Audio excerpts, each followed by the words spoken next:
Homenagem a Dia dos Pais. Pais, provedores dos bens materiais e espirituais. É o título da noite. Eu particularmente, às vezes, eu digo assim, quando falo assim, Dia dos Pais, eu digo, não, eu estou mais para avô do que para pai. Né? Eu esqueci, na realidade, a época, né, que era pai, que hoje agora os filhos estão querendo cuidar de mim agora. Ontem mesmo eu recebi a semana uma bronca da minha filha, que fui ao médico sozinho. E quando ela soube, ela achou aquilo ali, não pode. Eu sou jovem ainda, mas ela acha que eu sou idoso, né? Paciência, né? Eu tenho 4 filhos, né? 2 filhas, 2 filhos e 6 netos. Estão querendo mandar em mim agora, né? Então, um problema sério agora. Estou tentando aqui conciliar essas... Mas é assim mesmo, certo? E se envelhecer um pouquinho, daqui a pouco estão dando comida na nossa boca, né? A gente volta a ser criança, né? É um processo natural, mas com todo prazer. E falar do pai, na realidade, é também falar da mãe, né? Falar da mãe. Que nós vamos ver no nosso desenvolvimento, nas nossas reflexões, a respeito disso. Que, na realidade, a criação do Dia dos Pais, lógico, surgiu o Dia da Mãe, e não podia ficar diferente. Mas eu acredito que o ideal, na realidade, seria o Dia dos Pais, no sentido de pai e mãe. Eu ficaria muito satisfeito, muito feliz, se, na realidade, a gente resolvesse, como nação, estabelecer um dia só, o Dia dos Pais, no plural, pai e mãe. Ficaria melhor, inclusive evitaria até de concorrência, né? Fica uma coisinha meio comercial, tem aquele lado muito positivo, sentimental, importante, né? Mas, infelizmente, às vezes tem um lado comercial que às vezes chega até a estragar um pouquinho, né?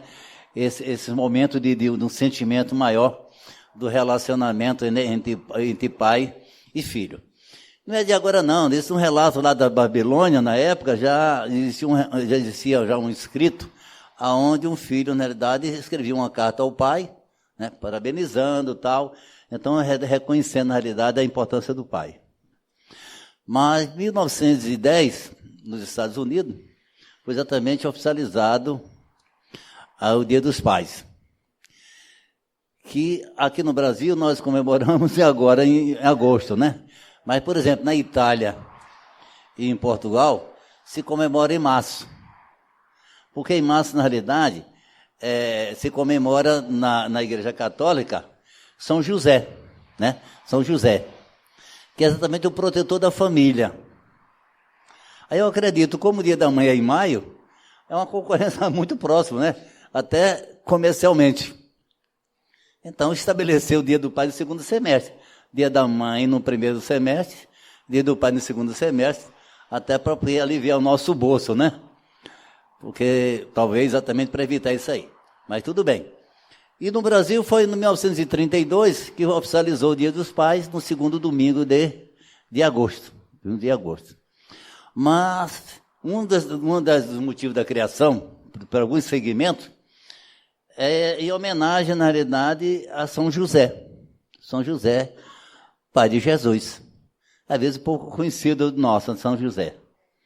Que nós vamos fazer uma leitura aqui, é de um texto de Emmanuel, no livro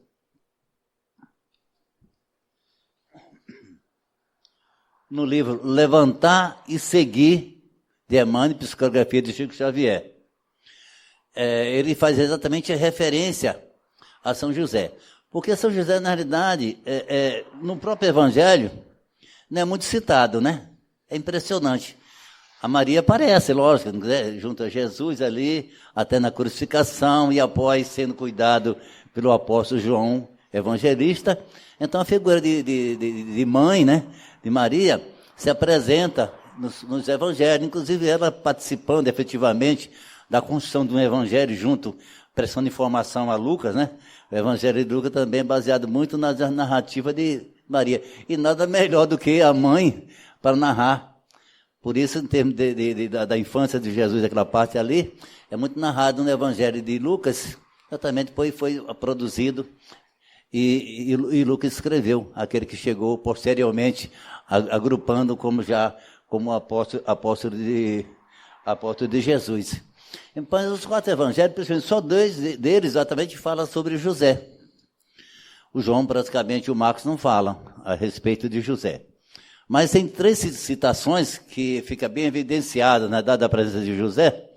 Primeiro, a anunciação de Maria como grávida, né? O anjo Gabriel dizendo, olha, fique tranquilo, né, que Maria vai ter neném. Ele já era viúvo, lógico, e não tinha, na verdade, não teve o relacionamento ainda conjugal necessário para procriação. E, logicamente, é um choque, né? Mas veja, ele ali, naquele momento, ele foi obediente a Deus. Apresente outros momentos, quando ele, como já protetor, mostrando já o protetor familiar, daí ele é considerado na igreja católica como protetor da família, São José, quando exatamente Herodes, né, da intenção exatamente de assassinar as crianças daquela época, e ele fugiu para o Egito, com Maria, Jesus menino, né, para o Egito, livrando exatamente da ira de Herodes.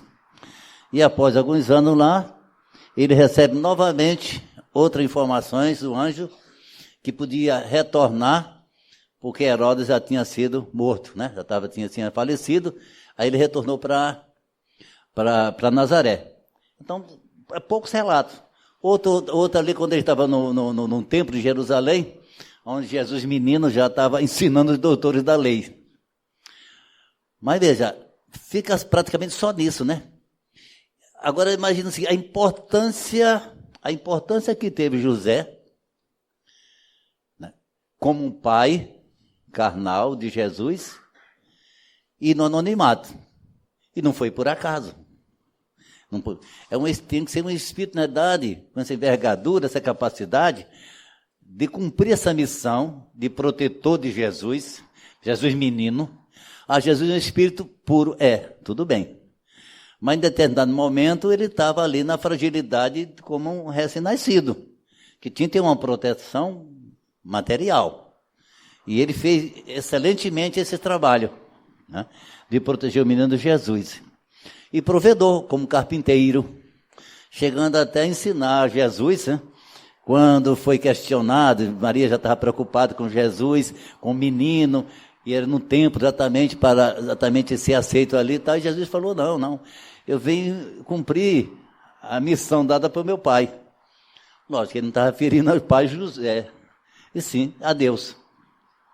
Ele falou, não, eu quero ficar trabalhando com meu pai na carpintaria. Daí, em determinado momento, continuando o evangelho, né? Não é aquele ali que é filho do carpinteiro? Então, veja, a humildade, falar em humildade de Jesus, né? É redundante, né? Como espírito puro. Mas a humildade desse espírito José, que recebeu a incumbência, né, de ter isso aqui, protegê-lo e no anonimato. Quando Jesus praticamente começou, ali os 30 anos de idade, a apresentar efetivamente esse apostolado, possivelmente José já tinha falecido. Então, aquele primeiro momento na aparição pública de Jesus, no borda de Canaã, no casamento, aonde faltou o vinho, né? E Maria pediu a Jesus, olha, faltou o vinho. É interessante. Aí, vamos lá. Aí foi aquele negócio de mãe para filho, né? Foi uma ordem de mãe para filho. Vamos lá, Jesus, faz alguma coisa. Maria sabia da capacidade dele. Se Maria não soubesse, não ia pedir uma coisa para o filho que não tinha capacidade. Ela sabia do poder espiritual de Jesus. Mas Jesus falou, mas mãe, eu não comecei ainda, não chegou o momento. Não, calma aí. Quem está falando aqui é tua mãe, né? Isso é palavra minha, né? Quem está falando aqui é tua mãe, faça. E o mestre chamou o mestre da cerimônia, olha, faça tudo o que ele disser. Olha a confiança da mãe. Não era só de fé, não, ela sabia da capacidade de Jesus. Faça tudo o que ele disser. E foi oferecido o quê? O melhor vinho, não foi?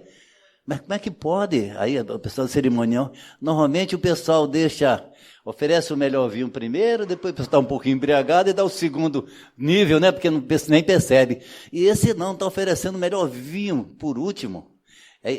O chefe da cerimônia, o pessoal, na realidade, estranha aquele momento.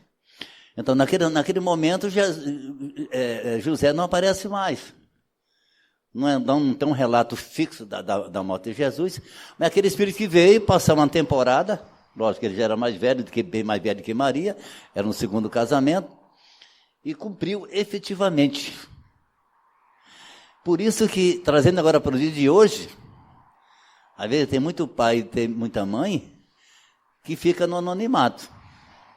Não aparece na imprensa, como o país é aquilo, no anonimato.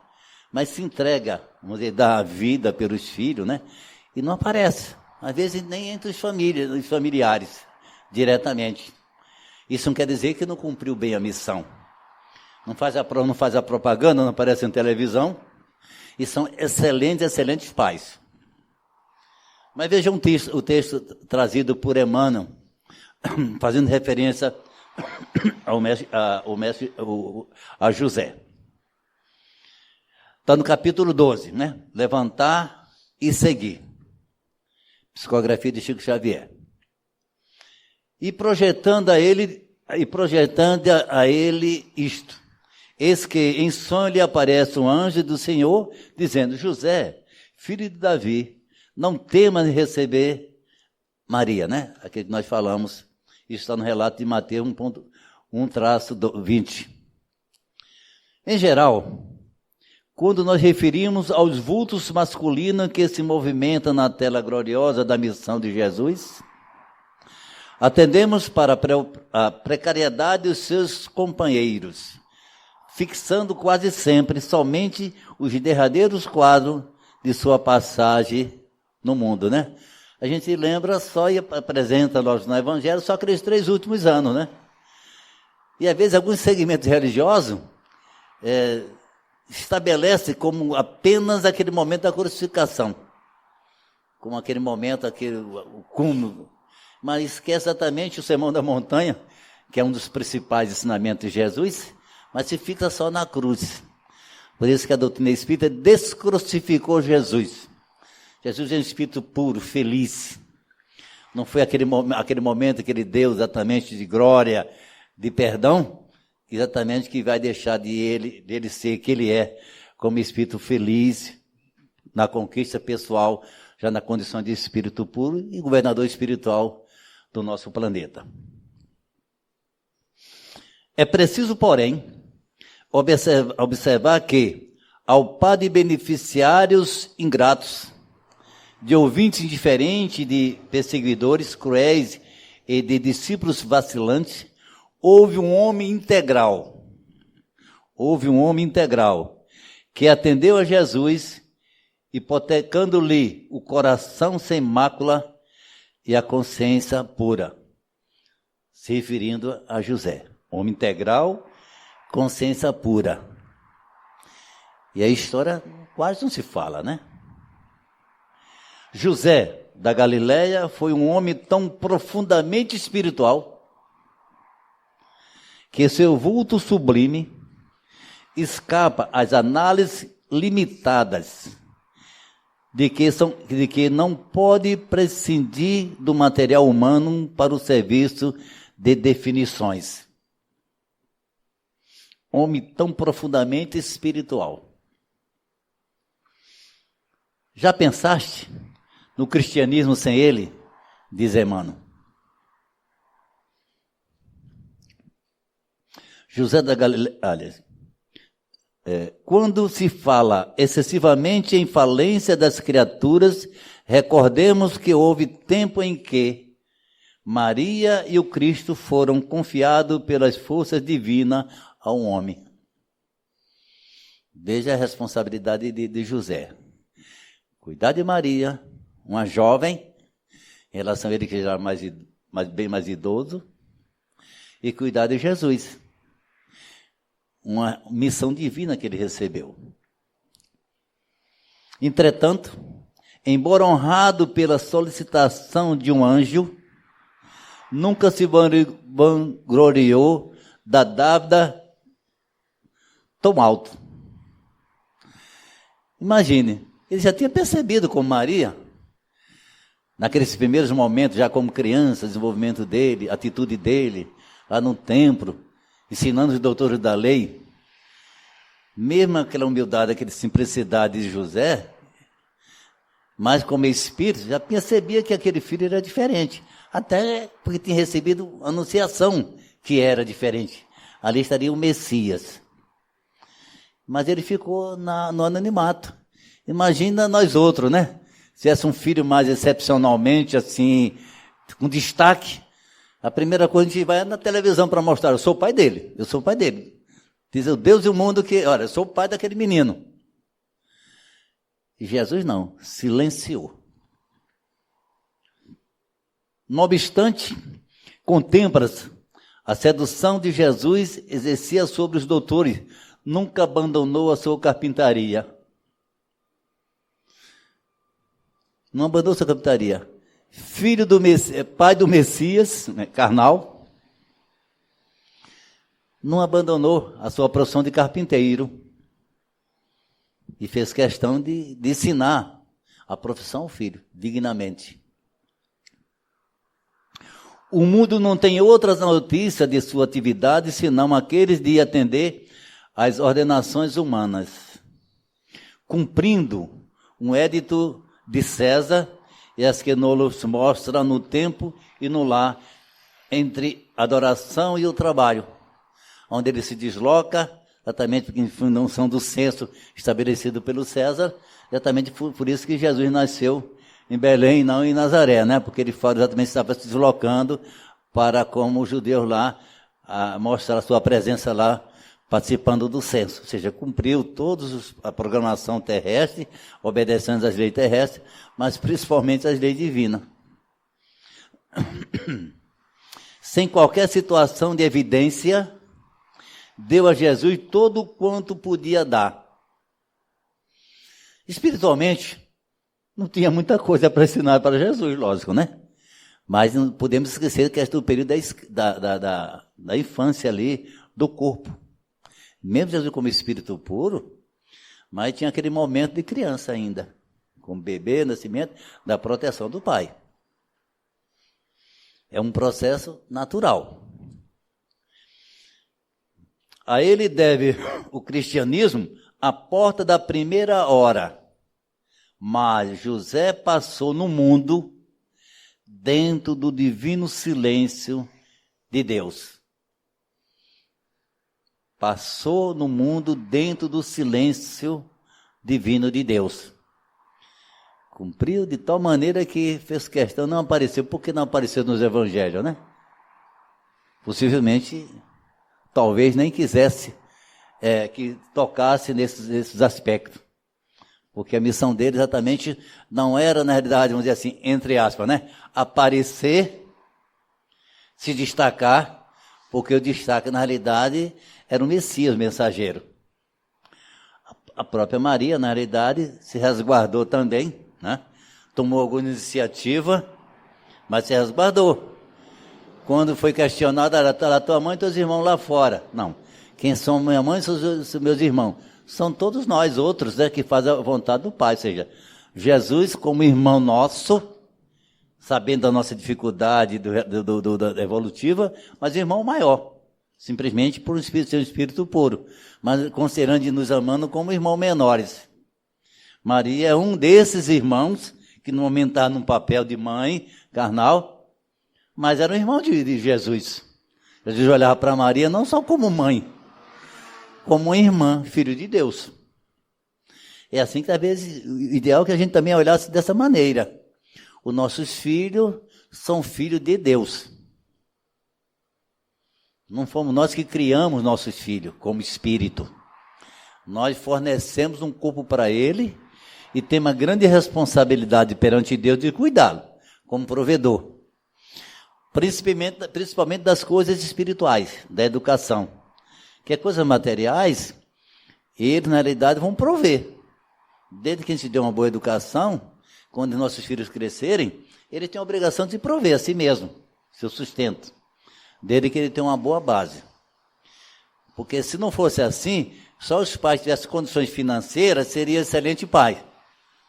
Quem ganhasse um salário mínimo não podia ser um bom pai. Qual o recurso que ele teria que dar para os filhos? Qual a herança que ele tem que dar para o filho? Então, teria alguma coisa errada nas leis de Deus. Mas, independente das condições financeiras, todo pai pode ser um bom educador. Eu tive um pai analfabeto, tive uma mãe que não foi nem um dia na escola. Eu nasci numa família, meu pai, sendo patriarcal, no interior. Minha mãe não foi um dia na escola. Meu pai tinha ido, mas não sabia nem escrever o nome. Eu que ensinei meu pai a escrever o nome. Excelentes educadores. Mostrou, na realidade, os valores da ética, o que devia ser feito. Hoje, qualquer coisa, eu lembro do meu pai e da minha mãe. Como é que, depois de muito tempo, que na realidade a gente descobre, na realidade, os valores dos nossos pais.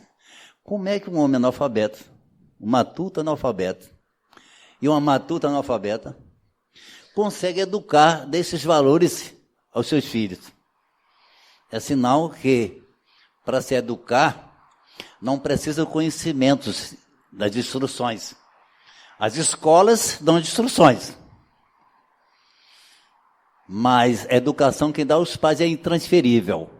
Só em casos excepcionais, que entra o avô, entra aí alguém, outro terceiro. Mas a educação é transferência, é intransferível. É do pai e da mãe. Em qualquer condições socioeconômica, ele pode muito bem cumprir o papel. Então,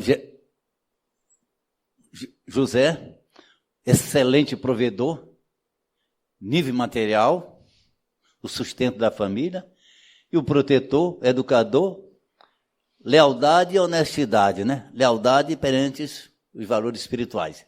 Leal àquele princípio. Não vacilou. Mas não existe nenhuma reclamada, nenhuma anotação que José não tenha vacilado em algum momento no cumprimento da nossa missão, da missão como pai.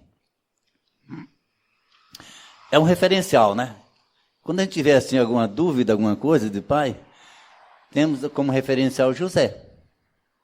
José, para nós, no cristianismo, é o maior referencial que nós temos. Não é fácil, na realidade, naquelas condições antigas, chegar ali e dizer, olha, a tua esposa está grávida. E ele sabia que não era dele. Certo? Não é fácil, na realidade. Hoje em dia já é difícil, imagina naquela época, né? Mas ele exatamente aceitou aquilo com dignidade, com obediência às leis divinas. Que mesmo assim, mesmo tendo o anjo que ele tinha apresentado a ele poderia colocar aquilo ali como outra coisa, que tivesse uma perturbação que ele tivesse na vida ali, naquele momento. Mas com resignação aceitou. Lógico, a espiritualidade também não ia dar a missão para um espírito que não tivesse capacidade. Agora a gente pode falhar. Alguns profetas falharam, na realidade, né? Alguns profetas falharam, nós sabemos disso. Você vem com a missão, só espírito puro que não falha. Por isso que sempre costumo falar, né? Por isso a vida de Jesus aqui, vivenciar as leis divinas, ele não podia mandar nenhum dos seus profetas, porque ele não tinha condições de cumprir plenamente, vivenciar plenamente as leis divinas, só o espírito puro. Por isso Jesus encarnou na terra para vivenciar essas experiências e nos deixar como evangelho seguro, uma rota segura para nós. Mas veja que a preocupação com os pais não é de agora, né? Não é coisa recente. A gente vê no Antigo Testamento, em Êxodo, honrai vosso pai e vossa mãe, para que se prolongue os teus dias na terra e que o Senhor teu Deus te dá. Porque na época, na realidade, eu sempre pedia para viver muito tempo na terra, porque não se tinha noção do mundo espiritual. Então, quando se ia ao altar pedir a Deus, era saúde, era que tivesse sucesso nas suas plantações, etc. E tivesse mais anos de vida aqui na terra, seria a grande glória. Porque não se tinha ideia, na realidade, da imortalidade da alma. Aí Jesus já acrescenta isso, dizendo aqui, em Mateus 19, honrai vosso pai e vossa mãe, e amarás ao teu próximo como a ti mesmo. Jesus já começa a acrescentar. Olha, não é questão só do pai e da mãe, não. Você também se amar seu próximo, são filhos de Deus. Mas na verdade a gente começa a amar as pessoas de casa, né? Os filhos, etc. Tal. Aí depois a gente vai começar a estender esse sentimento mais puro para os outros. É um processo natural. Por isso é importante a família como uma base, e dali você exatamente é um laboratório, onde você, no aprendizado, desenvolve aquilo ali, e depois começa a desenvolver isso para os amigos, etc., etc., de um processo natural. E Allan Kardec, codificador do doutrina espírita, no Evangelho, capítulo 14, ele diz o seguinte: honrar seu pai e sua mãe não consiste apenas em respeitá-lo, é também assisti-lo nas necessidades, é proporcionar-lhe repouso na velhice, é cercar de descuidado com eles, como eles fazem e fizeram, aliás, conosco na infância. Imagina principalmente as mães, né? Quanta noite de sono, quanto elas deixaram das suas realizações pessoais para cuidar dos filhos. No anonimato. Veja, não aparece na revista, na televisão, esse sacrifício das mães. Quantas noites de sono, né? Quantas coisas do projeto dela, de suas realizações, ela deixa de fazer em prol dos filhos. E ela não fica cobrando isso depois dos filhos, não. Porque ela faz por amor. E quando a gente faz por amor, a gente não cobra nada. É uma coisa unilateral. Você não espera que o outro haja retribuição, nem você estabelece condições. Quando a gente estabelece condições, a gente está mesclando amor com gostar. Mas quando a gente está verdadeiramente amando, a gente não estabelece condições. Se o filho é ingrato, não é? Se o filho reconhecer, a mãe, infelizmente, ela pode ficar dolorida por dentro. Mas ela continua realizando aquilo com o maior prazer. E não se arrepende. Porque quando você faz por amor, você não se arrepende. Quando você faz apenas por gostar, você pode se arrepender. É um processo normal ainda. Mas por amor, não. Por isso, quando você ama, nunca mais deixa de amar. Porque quando você conquista a capacidade de amar, mesmo que às vezes um relacionamento deixa de continuar, esse relacionamento, mas a pessoa não deixa de amar o outro. Por alguns motivos não dava mais para viver junto. Mas a pessoa continua amando. Porque quem ama não deixa de amar. Quem gosta pode deixar de gostar. Porque você gosta dos atributos. E quando você ama a essência. E quando você ama a essência, é um sentimento profundo que vem de dentro de você. Não é apenas emoções, não. É um sentimento que vem dentro de você. As emoções é uma coisa externa ainda, que ainda é importante na nossa escala evolutiva, mas não é tudo. O mais profundo exatamente é o sentimento, é que vem de dentro. E esse amor exatamente é esse sentimento que nós construímos.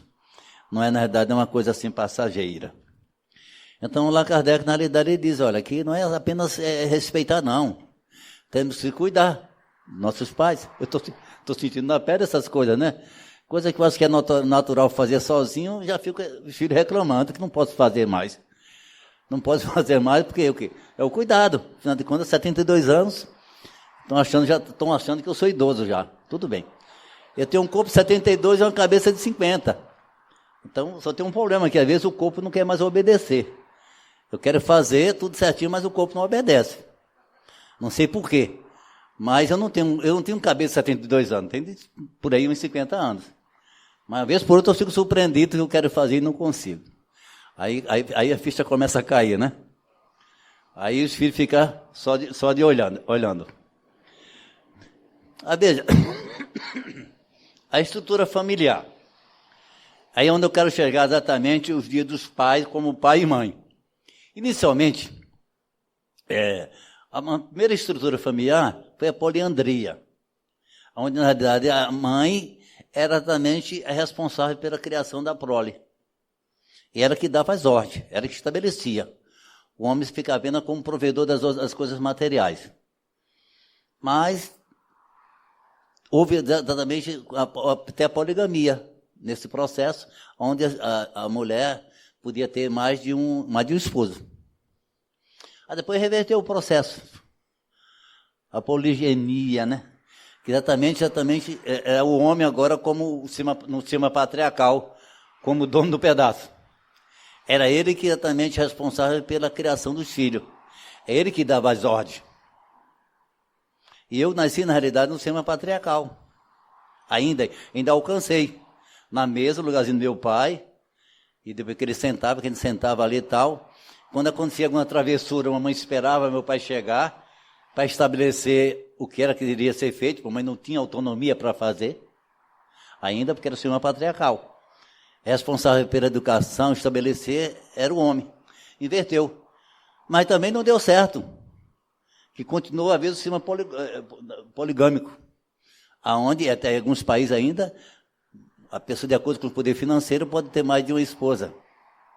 E finalmente, é um progresso natural, aí foi estabelecido o sistema misto, a monogamia, sistema misto, aonde quem é responsável agora pela criação dos filhos?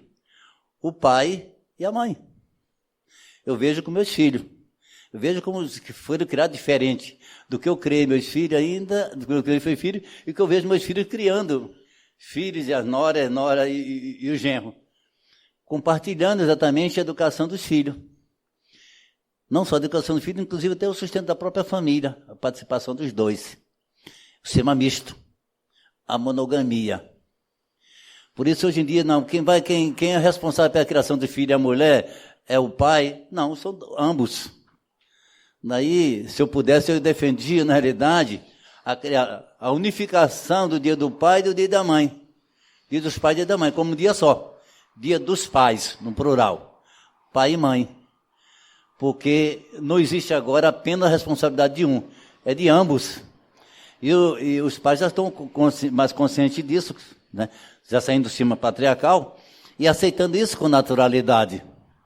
Isso é muito bom, porque o filho agora recebe aquela parte do lado masculino, que é importante, e recebe aquela parte do lado feminino. E essa soma é muito ótima para a criança. Tanto a criança do sexo masculino como feminino, recebendo essas duas. Coisa que eu tive dificuldade. Na minha família foram 5 irmãos, não tinha nenhuma irmã. A única mulher lá em casa era a mamãe. 5 homens, mais papai 6 homens e uma mulher. Imagina se uma patriarcal altamente masculino, né? É uma grande dificuldade que eu tive. Graças a Deus, Deus me compensou. Em dar 2 filhas e 5 netas. 5 netos e um neto. Aí balanceou. Agora eu fiquei mais satisfeito, né? Porque eu achava, na realidade, que os outros eram diferentes, que eu não tinha irmã. Por que eu não tinha irmã? Todo mundo tem irmã e não tinha irmã. Tinha alguma coisa errada. Acho que Deus percebendo isso, né? Não, vou compensá-lo nos netos. Aí pronto. Aí quando eu conheci as netas, eu fiquei feliz da vida. Hoje eu culto as netas, né? Lembrando da dificuldade que eu tive como criança, porque era só homem. Então, na realidade, esse conceito agora de família, a estrutura da família, fica melhor dia dos pais. E isso, logicamente, respeitando a maternidade, é excelente, lógico. Tem um valor excepcional, porque a maternidade é uma coisa sublime, na realidade. É uma coisa sublime, né? Onde o espírito vivencia uma experiência de amor fraterno, uma coisa assim fora de série. Que a gente no corpo masculino, o máximo que a gente se esforce, a gente não consegue captar esses valores, né, esse sentimento. Por isso nós precisamos reencarnar em corpo masculino e corpo feminino para adquirir experiência, né? Já observaram que o espírito, inicialmente, ele não nasce nem masculino nem feminino. Inicialmente. Vai adquirindo sexualidade masculina e sexualidade feminina de acordo com o corpo masculino ou feminino e de acordo também com o seu desenvolvimento, as suas experiências em cima disso. Aí ele é mais masculino, é mais feminino, vai. Mas quando chega lá em cima, não é nem masculino nem feminino. Volta exatamente o que era antes. Não nasceu nem homem nem mulher, no sentido assim geral. E quando chega lá em cima também não é nem homem nem mulher. É apenas espírito puro. Nessa caminhada nós temos sexualidade masculina e feminina. Às vezes até que em corpo diferente. Homem com sexualidade feminina, mulher com sexualidade masculina, que é um processo, a gente sabe que ainda é natural, né? É natural que ocorra. O que pode não ser natural é o bom uso dessas coisas aí. Aí tudo é outros 500. Mas a gente compreende a dificuldade das pessoas de vivenciar ou trabalhar a sua sexualidade em função das suas experiências anteriores, que é um processo normal, natural. Mas vamos... Eu estou saindo de uma tosse, por isso que uma vez por outra aqui, o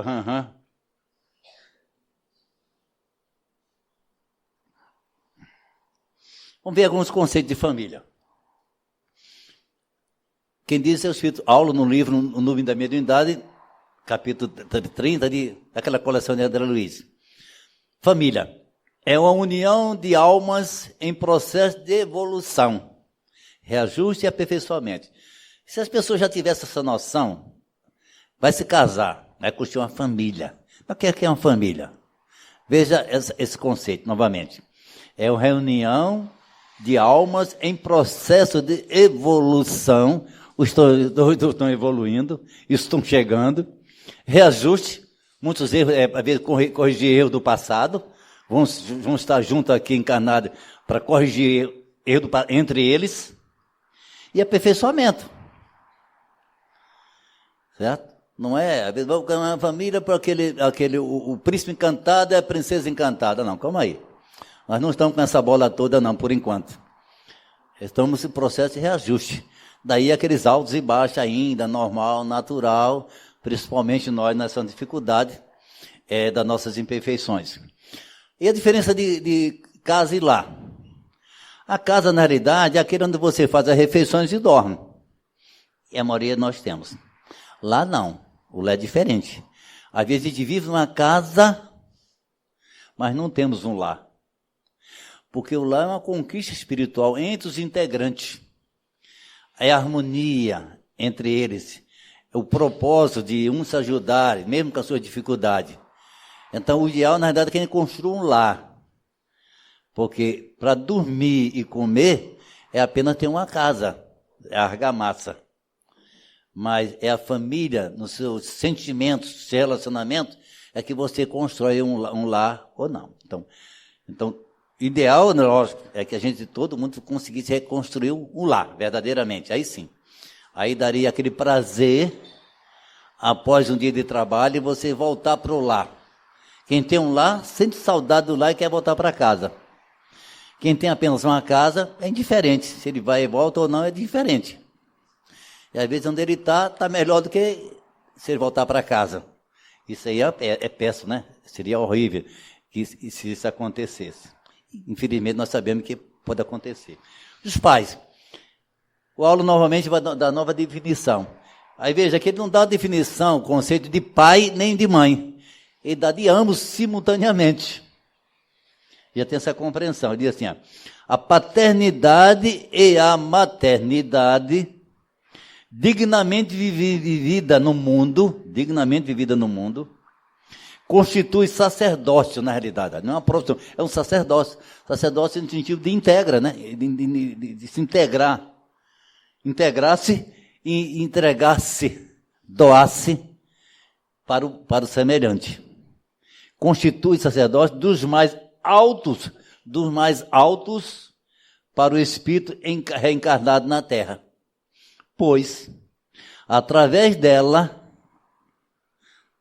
da família, dessa paterna maternidade, a regeneração e o progresso se efetuam com segurança e clareza. Aí eu pergunto, no universo tem a trindade universal, né? Deus, Espírito e matéria. Depois de Deus, qual o mais importante no universo? O Espírito. Existe uma tarefa mais importante no universo de você ajudar um espírito a evoluir? Não existe. Você pode ser excelente profissional, PhD em tudo que for ciências. O que você vai fazer é importante no seu progresso da evolução do progresso material. Mas não chega aos pés da importância de você ajudar um espírito a evoluir. Aí alguém diz assim, mas pai, eu não sou casado, nem quero ser casado, não quero me casar. Ou eu sou casada, mas não consigo ter filho. Problema. Aqui nós não estamos falando pai e mãe em termos geneticamente lá, da procriação. Todos nós podemos ser pai, ser mãe adotivo. Ah, não, mas eu não adoto, eu não tenho condições de adotar. Não estou falando de adotar vez uma criança e colocar dentro de casa, não necessariamente.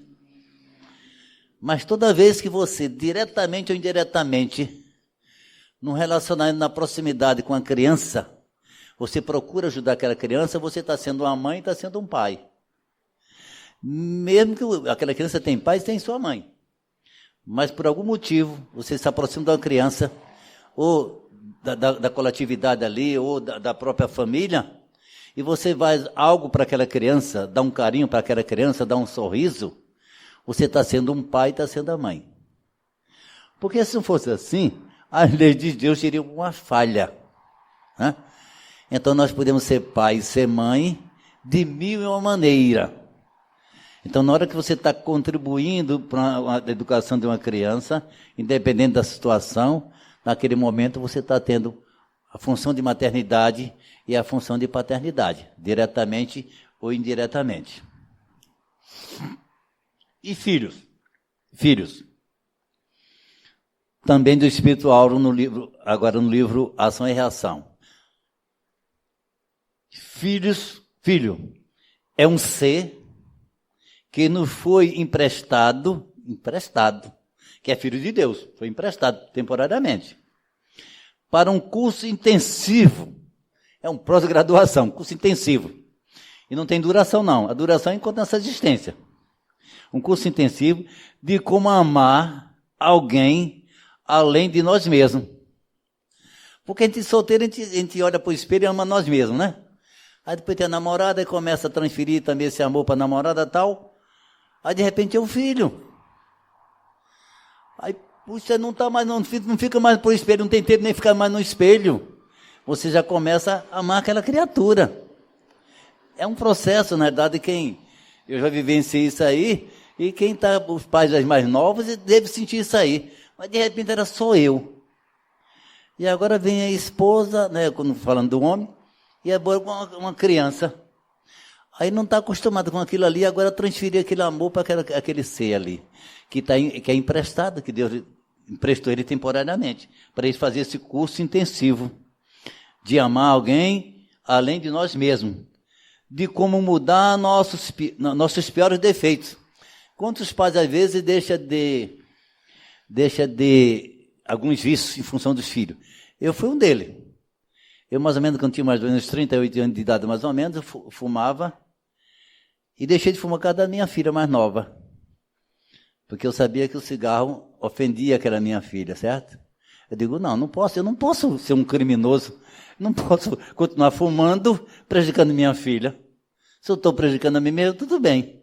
Aí eu ia na janela, no apartamento, morava aqui na Vila Boa Viagem, e ficava fazendo um marginal. Ficava assim, com a fumaça lá para fora, para não ter... Pô, chegou, não, isso aí é santa ignorância, né? Aí tem hora que eu parei, não, acaba, pai, acaba com esse negócio. Graças a Deus eu deixei de fumar. Estava pensando exatamente no bem-estar da minha filha. Dando os melhores exemplos e de aprendermos a ter coragem. Porque o melhor ensinamento é o exemplo. Porque, o que é evangelho? O que é evangelho? Evangelho é você mostrar como faz. Quando se fala evangelho de Jesus, você tem que entender o seguinte, o que está ali no evangelho de Jesus é o que ele fez, não necessariamente o que ele disse. Evangelizar é você mostrar como fazer. Por isso que evangelizar é muito difícil. Dar instrução, ser professor, é muito fácil. Você diz o que fazer, mas você não faz aquilo. Mas quando você dá o exemplo, e o que pega na realidade, o que fixa para o filho, não é o que os pais dizem para o filho, é que os filhos vêem nos pais. Certo? Eu nunca vi meu pai e minha mãe brigando. Deve ter suas brigas, lógico, deve ter suas brigas. Mas nunca vi eles brigando. Não é que ele era nem um santo, não. Se ele fazia isso, fazia de maneira que ele jamais se percebia. Certo? Meu pai não deixou de fumar, mas ele ia lá no final, não sei quantos metros, lá na casinha que ele fez, lá no fundo do quintal. Mas ele não fumava dentro de casa. Desculpa estar falando do meu pai, porque não tem como, né? Meu pai ele tomava, naquela época era bicada, certo? Ele tinha uma mercearia lá no interior do barracão, e na hora do almoço ele tomava escondido da gente. Ele não bebia na nossa frente. A gente percebia que ele ficava com o olho vermelho. Se ele fizesse duas, ele não aguentava mais. Uma já era o suficiente, ele ficava com o olho vermelho. Mas ele já grande, ele não bebia na nossa frente. Ele não fumava na nossa frente. Lógico, ele não era nenhum santo, não deixou de fumar, não deixou de beber, mas nunca atrapalhou a vida dele. Ou seja, o exemplo, por isso que quando eu começo a ver detalhe do comportamento dele, aí eu digo, meu pai na realidade é um herói, né? Porque o pai é aquele negócio, né?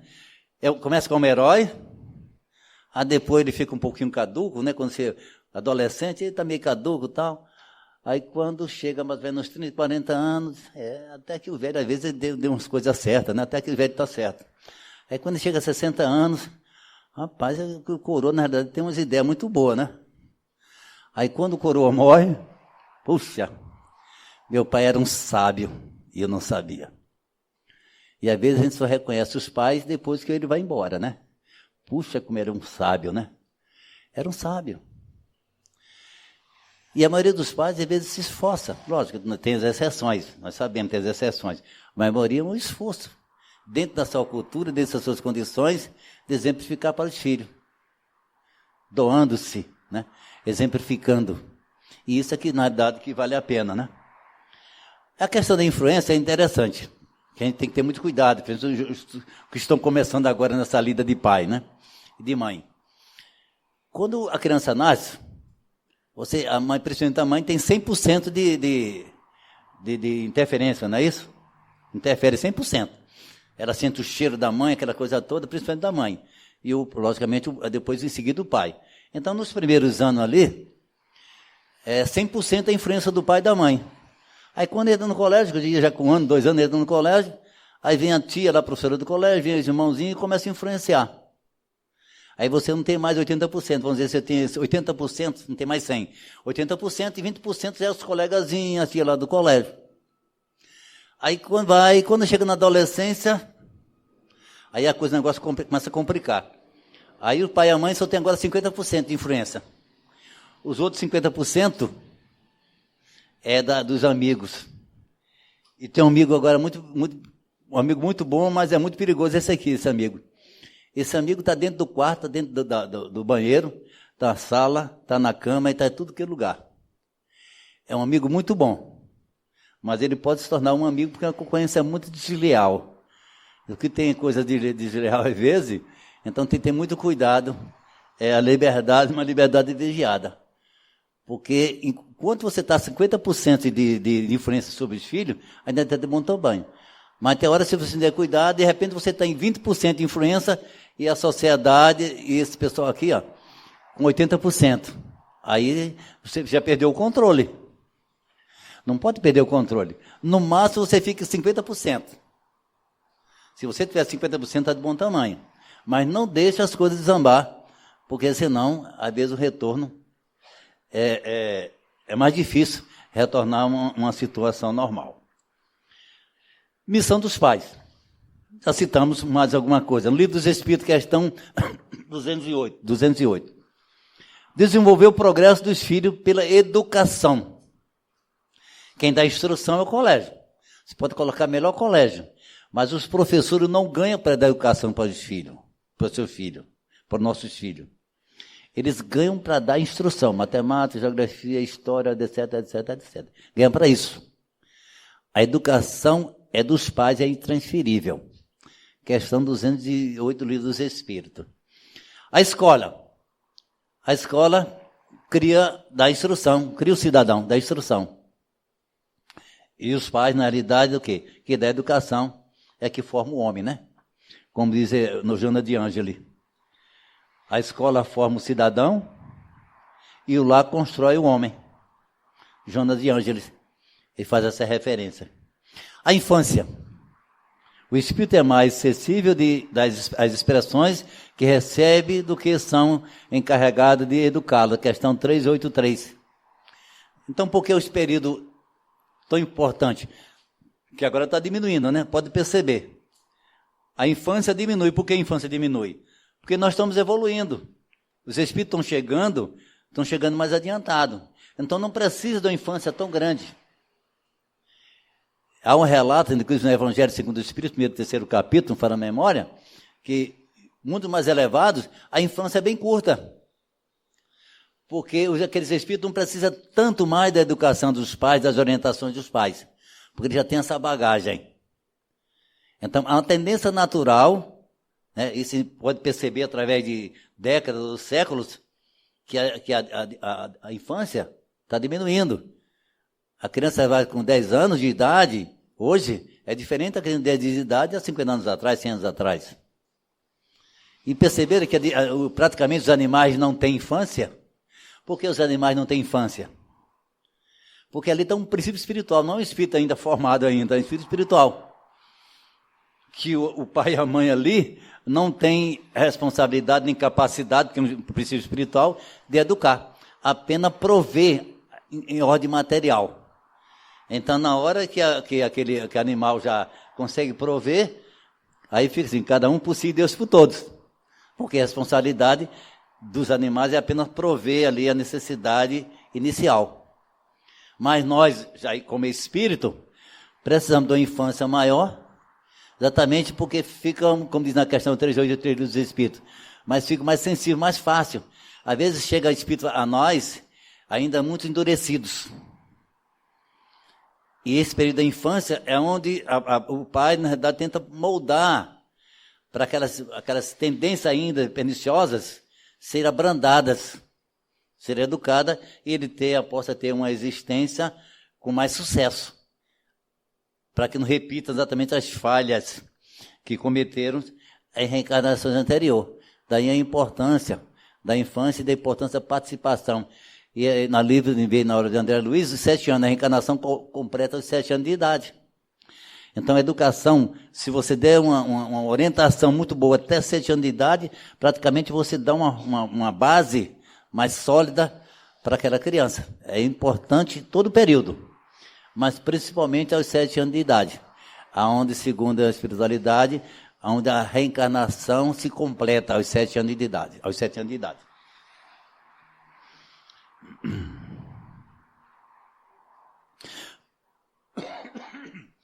Os bons pais, né? Todos nós queremos ser bons pais. Houve uma pesquisa, alguns anos atrás, acredito mais uns 5, 10 anos atrás, aqui no Brasil, quais seriam os pré-requisitos para ser bons pais?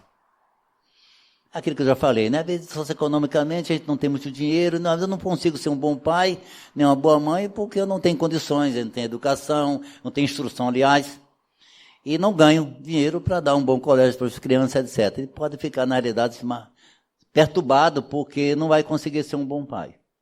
Mas veja o resultado da pesquisa. Entre outros, peguei apenas alguns só 5 itens. Tendências instintivas de cuidar da prole. Então, a pessoa, para ter filho, primeiro tem que gostar. Né? O casal, ele tem que querer ter filho. E não, o filho não pode ser um intruso na vida dele. Ele tem que ter o prazer de receber ele como filho. É fundamental que isso ocorra. Tradição cultural que dita uma estratégia para a educação dos filhos. Uma tradição, uma família mais estruturada, né? Dentro de uma religião, dentro dos princípios mais éticos. Isso, logicamente, vai ajudar a uma realização para você ser um bom pai ou uma boa mãe. Educação formal de nível socioeconômica. Se você tiver uma educação melhor, você pode ajudar seus filhos nas tarefas, etc. Não, pode pagar um colégio melhor, para dar instruções melhores, tudo bem. Mas veja que o que despontou na realidade, o que despontou como a principal característica para que você possa ser um bom pai e boa mãe, é a capacidade de envolvimento emocional com os filhos. A capacidade emocional, quem é psicólogo, já estou batendo na cabeça aqui, confirmando, certo? Que é uma verdade, né? É a capacidade de se envolver com os filhos. Aí você vê lá o homem da roça, um simples, um homem mais humilde financeiramente, culturalmente, mas se envolve com os filhos. Participa da vida dos filhos. Brinca com os filhos. sofre junto, tem alegria junto. É isso que o filho, isso para os filhos que é um bom pai, excelente pai. Aquele pai que antigamente hoje é cartão, antigamente era cheque, comprava os filhos com cheque. Eu tinha uma colega nossa, inclusive trabalha em reunião comigo, já mora em São Paulo já há alguns anos. Ela ensinava na época em Colégio Santa Maria. Não sei se agora é, mas na época da verdade era o top aqui do ensino aqui em Boa Viagem. Os alunos mais problemáticos que ela tinha era aluno que vinha com motorista particular, carro lá pomposo. Aquele top de linha, né? Eram os alunos mais problemáticos. Ele tinha tudo financeiramente, só não tinha um pai e a mãe presente. Porque o pai e a mãe eram tão importantes na vida diária que não tinha tempo para doar ao filho. E comprava tudo, melhor colégio, motorista particular, segurança, etc, etc. É uma criança rebelde, é uma criança triste, é uma criança agressiva. Certo? Então, não era o dinheiro, na realidade, que fazia a diferença. Ele tinha tudo, mas não tinha a presença dos pais. À noite, os pais, além, tinham seus compromissos sociais, fim de semana, seus compromissos sociais. Aí não sobrava nada para os filhos. Aí o filho vai crescendo, revoltado. Tem tudo, mas não tem nada, porque não tem esse envolvimento. A gente volta à lei de Deus, olha.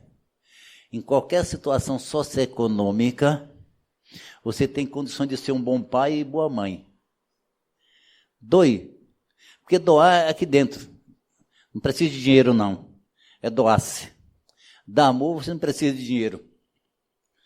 Né? Tentar dar o exemplo, não precisa de dinheiro. A ética, mostrar o que é correto, não precisa de dinheiro. Meu pai era analfabeto. Ele tinha muita noção de ética. Honestidade fora de série. Ele dizia que ele preferia ser prejudicado, e eu vi muitas vezes ele ser prejudicado, do que prejudicar alguém. O pessoal devia a ele tinha vergonha até de cobrar a dívida. Certo? Era um humilde, analfabeto, mas tinha aqueles princípios. E foi nesse princípio que eu nasci, criei. Por isso que eu digo, uma das coisas que eu me orgulho na minha vida é ter sido matuto até os 9 anos de idade. Vivendo naquela comunidade, recebendo aquela de berço, e curtindo a natureza lá, comendo fruta nos pés, diretamente. Então, aquele para mim foi uma experiência que até hoje me orgulho, além de outras profissões que eu assumi, mas a profissão de matuto para mim é a que mais me caracteriza, é a que mais eu lembro, na realidade, nas minhas recordações, é o tempo da infância lá no interior. Então, para ser um bom pai, é preciso apenas exatamente se envolver com os filhos. E para terminar, eu vou fazer só uma diferençazinha para que as mães não fiquem chateadas comigo, já que nós falamos dos pais. A diferença de pai para mãe, já sabia que a diferença de pai para mãe? É um pensamento judaico. É o seguinte, os pais compreendem o que os filhos dizem, e as mães compreendem até o que os filhos não dizem. Não é isso? É ou não é? Rapaz, quando no telefone eu vejo, olha, tua voz não está boa não. Poxa, nem passa bem minha cabeça. Tu tá com problema, não está, meu filho? Ou minha filha? Rapaz, ela não falou nada, ela já era presente aquilo ali. Ela compreende aquilo que os filhos não dizem. E nós homens, só o que ele diz a gente consegue captar alguma coisa, certo? Essa é uma pequena e grande diferença. E tem outra aí ainda, também é poética.